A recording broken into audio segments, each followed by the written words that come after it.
Hello everyone, बात कर रहे हैं ट्राइंगल की। ट्राइंगल के पार्ट 1 पार्ट 2 हमने कर लिए थे। आज हम बात कर रहे हैं पार्ट नंबर 3 के अंदर, और पार्ट नंबर 3 में कुछ क्वेश्चंस दे रखे हैं। पार्ट नंबर 3 का पहला क्वेश्चन आपके पास क्या दे रखा है?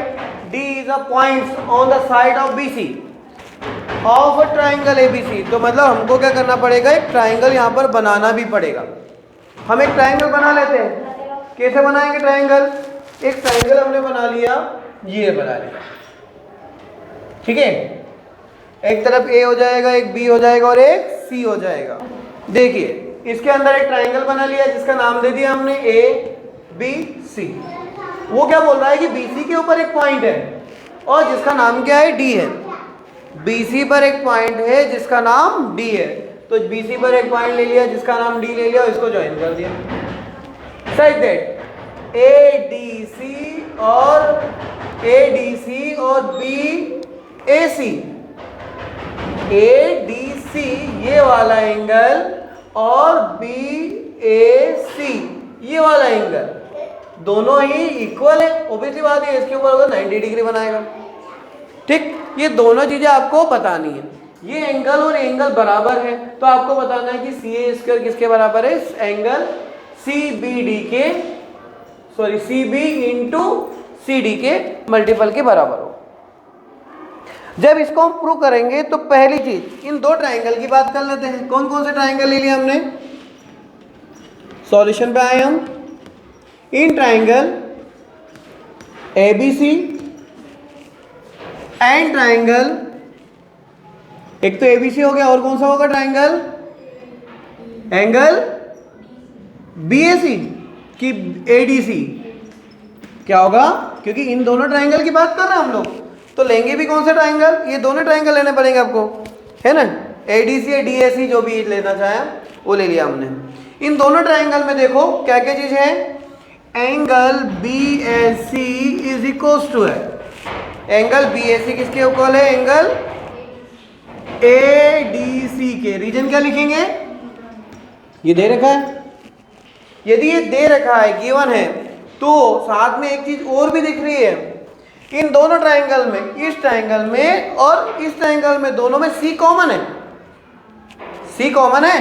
कहां पे कॉमन है? Angle A C B is equal to equal किसके हो जाएगा?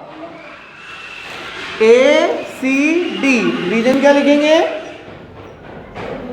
कॉमन, दोनों में कॉमन है। जब दोनों में कॉमन हो गया, ये तो इन दोनों कंडीशन से triangle A B C similar हो जाएगा triangle A D C. Reason क्या लिखेंगे? Angle angle similarity. होगा कि नहीं होगा?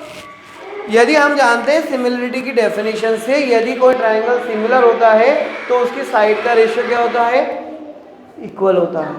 तो यहां हम देखेंगे हमने क्या लिखा कि A B upon D A, so A B upon D A,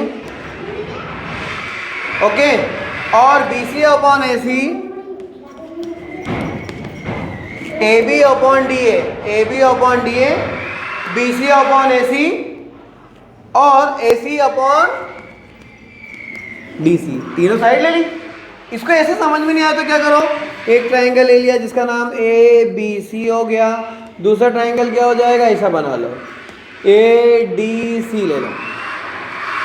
A B upon D A, B C upon D C, A C, ठीक है, और ए सी अपॉन, ठीक है। क्लियर हो गई बात? जब इतनी बात क्लियर हो गई तो कोई भी दो चीजें लेके हम लोग इसको सोल्व कर देंगे जिससे हमारा आंसर आ जाएगा। कौन कौन सा ऐसे ट्राइंगल ले लें हम लोग? हम क्या करें? इन दोनों को ले लें। क्या लिया हमने? B C upon A C is equal to A C upon D C. ये दोनों मिलके हो जाएगी A C square is equal to B C into D C. यही हमको प्रूव करना था, ओके। ये क्वेश्चन भी बहुत ज़्यादा इंपॉर्टेंट है, अधिकतर एग्जाम में आता है। क्या दे रखा है आपके सामने? आपके सामने दे रखा है vertical pole of the length 6 centimetre, cost of the shadow is 4 metre long on the ground. ये क्या है? कितने सेंटीमीटर? 6 मीटर का एक आदमी है, कोई भी ऑब्जेक्ट है, ठीक है, और उसकी शैडो कहाँ बन रही है? 4 मीटर लंबी बन रही है। अब आगे क्या दे रखा क्वेश्चन में, on the ground at the same time tower cost of, जिसकी एक टावर है जिसकी शैडो कितनी दे रखी है 28 दे रखी है, find the length of height of tower. तो इसका देखो, या तो हम लोग क्या कर सकते हैं, दोनों चीज़ों को अलग अलग शो करें, ये दोनों को एक साथ कर सकते हैं। कैसे, ये टावर ये बड़ा हुआ, ये 28 सेंटीमीटर की उसकी वो है, हाइट मालूम नहीं है, टाइमिंग एक ही है। साथ में एक जो व्यक्ति था जो 6 सेंटीमीटर था, 4 मीटर चला, और ये 6 मीटर और 4 मीटर उसकी हाइट हो गई। तो हम ये देखते हैं कि जब एक ही समय पर कोई भी चीज़ जो शैडो होगी वो बनेगी, उस कंडीशन पे दोनों ट्रायंगल क्या होंगे, सिमिलर होंगे ना, सिमिलर। यदि दोनों ट्रायंगल सिमिलर होंगे उस सिचुएशन पर क्या हो जाएगा। अब हम देखते हैं कि इनके नाम दे दो अलग अलग। एक ट्रायंगल को क्या नाम दे दें, एक ट्रायंगल को हम नाम दे दो STR, क्या नाम दिया इसको, अच्छा ठीक है ABC ले लो, और एक को क्या नाम दे दें PQR। इन दोनों से क्या देखा हमने कि ट्रायंगल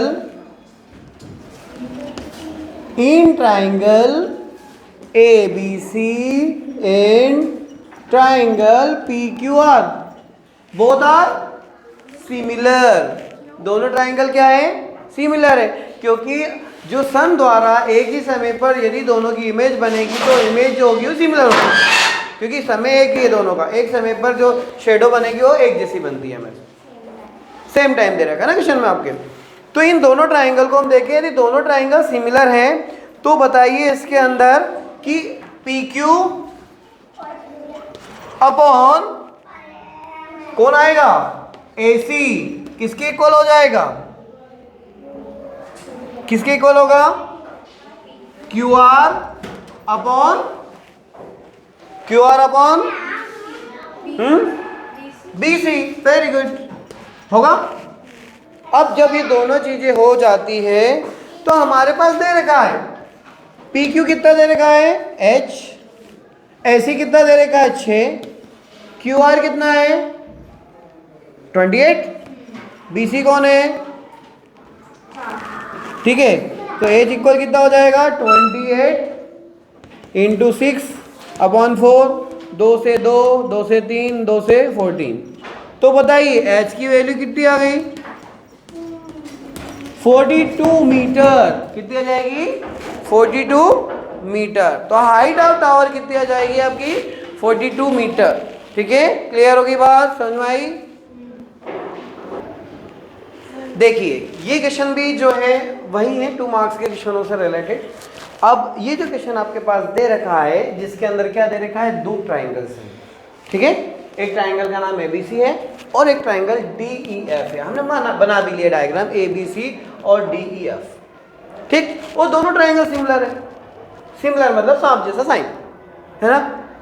अब रिप्रेजेंटेटिव जो इसका जो एरिया है वो रिस्पेक्टिवली दे रखा है, एक का रिस्पेक्टिवली इसलिए लिखा जाता है कि ये पहले का पहले बताएगा और दूसरे का दूसरा बताता है। ट्राइंगल ABC का एरिया 64 है और इसका 1 to 1 है, और एक ट्राइंगल जो है उसकी EF साइड दे रखी है 15.4। कितना दे रखा है 15.4। अब आपको बताना है कि BC की हाइट जो साइड है उसकी लेंथ कितनी होगी। तो BC की साइड की लेंथ को हम क्या मान लें, क्वेश्चन मार्क, ये निकालना है। तो आप लोग जानते हैं, हमने एक ट्राइंगल जो थ्योरम पढ़ी है, we know that area of triangle ABC upon area of triangle DEF। जो दोनों का एरिया होता है वो उनकी साइड के रेशो के स्क्वायर के बराबर होता है जी। ये थ्योरम है जो आपके एक्सरसाइज 16.4 एक्सरसाइज के पहले दे रखी है, ठीक है। तो इसके अंदर क्या दे रखा है, कोई भी साइड हुई तो हम कौन कौन सी साइड लेंगे। अब देखो AB square upon DE square equal BC square upon EC square is equal to AC square upon D C square, ये 3 कंडीशंस होती है इसके अंदर। लेकिन ये 3 कंडीशन के साथ साथ आप एक बात जानते हैं कि हमारी रिक्वायर्ड क्या है, हमारी रिक्वायर्ड तो खाली ये, तो हम खाली इस चीज को लेंगे और पूरे क्वेश्चन को सोल्व करेंगे। जो रिक्वायर्ड है उसी को हमको लेना है। ओके, चलिए, तो अब बीच में चाय आ गई थी तो मैंने सोचा पहले चाय पी ली जाए। अब देखिए, अब वी नो दैट के अंदर हमारे पास हमको रिक्वायर्ड क्या है, BC square upon EC square है, और हमारे पास एरिया ऑफ ट्राइंगल ABC कितना दे रखा है 64, DE कितना दे रखा है हमारे पास DF 121, और यहाँ रिक्वायर्ड थी हमारी BC square upon EC square. अब देखिए 64 अपॉन 121, इसका स्क्वायर हट के इसके ऊपर लग गया, और यहाँ पे कौन बचेगा, BC अपॉन EC। होगा कि नहीं होगा, इसको हम ऐसे लिख दो अगले स्टेप में, 64 upon 121 equal BC upon EC का होल स्क्वायर। अगली बार अंडर लग गया। You know very well root of 64 is equal to 8 and 121 is equal to 11। So next step हो जाएगी 8 upon 11 and given BC is equal to unknown, but given क्या EC equal 15.4 होगा। Next step हो जाएगी आपकी, यहां पर होगा BC equal 8 into 15.4 upon 11। Okay, 11 बन जा 11, 11 बन जा 11, 11 4 जा 44।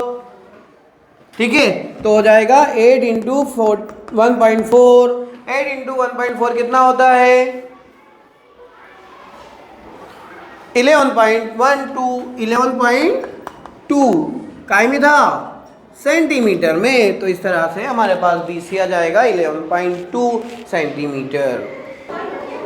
देखिए ये जो क्वेश्चन है ये भी 2 मार्क्स के अंतर्गत आएगा, जिसमें 7 सेंटीमीटर, 24 सेंटीमीटर और 25 सेंटीमीटर 3 साइड दे दिए, और बोला है कि बताइए कि राइट ट्राइंगल है या नहीं है। तो हम पाइथागोरस थ्योरम जानते हैं। पाइथागोरस थ्योरम क्या कहलाती है कि हाइपोटेनस का जो स्क्वायर होता है वो अदर 2 साइड के स्क्वायर के बराबर होता है। आप लोगों ने ये पढ़ा है क्या, एच स्क्वायर बराबर P square plus B square. मतलब ये फंडा यदि इसमें लगता है तो हम क्या बोलेंगे, ये एक राइट ट्राइंगल को बिलोंग करता है। ठीक है, तो हम सबसे पहले मान लेते हैं कि एक ट्राइंगल लिया, ए ले लो, बी ले लो, सी ले लो। ए कितना ले लिया 7, ये कितना है 24 और ये 25। अब हमको बताना है कि राइट ट्राइंगल है या नहीं, अभी है या नहीं है ये हमको नहीं मालूम। ठीक, हमने क्या निकाला, AB का स्क्वायर, मतलब किसका निकाला 7 का स्क्वायर कितना हो गया, BC का स्क्वायर, 24 का स्क्वायर, यू नो 24 मतलब 576 आई थिंक होता है क्या, और लास्ट AC मतलब कौन 25 का स्क्वायर 625। तो इन दोनों से हमने देखा कि यदि मैं AB square plus BC square कर दूं तो 49 प्लस 57 6 कितना हो गया, दोनों मिलके 625। और 625 किसके बराबर होता है, AC स्क्वायर के बराबर होता है। तो बाय पाइथागोरस थ्योरम क्या हो जाएगा, पाइथागोरस थ्योरम क्या हो जाएगा, so triangle ABC is right triangle. Okay, and जो इसकी जो है हाइपोटेन्यूज कितनी हो जाएगी, हाइपोटेन्यूज कितनी हो गई 25 सेंटीमीटर। हाँ बेटा क्या हो गया, क्लियर। अब एक क्वेश्चन जो है ऐसा कैसा एक और देख लेते हैं कि वो राइट ट्राइंगल है या नहीं है। देखिए उसमें कुछ चेंजेस हैं। अब देखिए यदि मैंने चेंजेस कर दिए, साइड का चेंज कर दिया और उसमें ले लिया 3 सेंटीमीटर, 8 सेंटीमीटर, 6 सेंटीमीटर, तो हम लिख लेते हैं यहाँ पे चेंजेस कर दें, है ना। और चेंजेस करेंगे क्या हो जाएगा, देखिए फंडा वही लगेगा जैसा हमने इससे पहले वाले क्वेश्चन में किया था। देख AB कौन है 3 ले लिया, यहाँ पर 8 ले लिया, और जरूरी नहीं कि मैंने यहाँ लिखा, तुम भी तुम्हारे हिसाब से चेंज करके लिख सकते हो। तो सबसे पहले हमने निकाला AB स्क्वायर, 3 का स्क्वायर 9, BC का स्क्वायर 8 का स्क्वायर 64, और AC स्क्वायर मतलब 6 का स्क्वायर मतलब कौन 36। अब हम जानते हैं कि जो हाइपोटेन्यूज होती है वो क्या होती है, सबसे बड़ी साइड होती है, तो उसका स्क्वायर भी क्या होता है, सबसे ज़्यादा होना चाहिए। तो हम देख लें एक बार, हम किस किस को प्लस करेंगे, A B square plus A C square, क्योंकि ये दोनों छोटी छोटी लाइन है। अब ए बी कितना है 9 और ये कितना है 36, दोनों को प्लस करेंगे तो 45 होगा।